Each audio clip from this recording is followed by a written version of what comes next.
Hi, my name is Timo Janse from Flying Dutchman Cocktails for Hoshizaki. I'm going to make you the original Collins today. Now the original Collins, it all starts off with Genever. And this is a 3-year-old pure malt wine Genever. And we're going to add 60 ml of that. To that we add 30 ml of fresh lemon juice. With classic cocktails, it's always in the details. Use the freshest, use the best, and you'll get the best results. So we're gonna add to that 15 ml of 2-to-1 sugar water.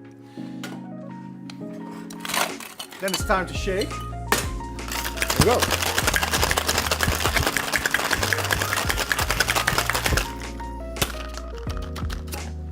Then to strain.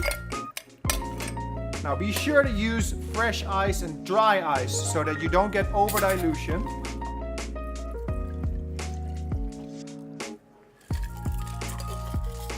Top it up with some sparkling water.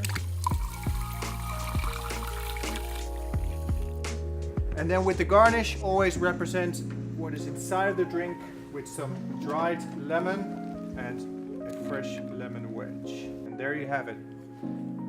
The original Collins. Cheers.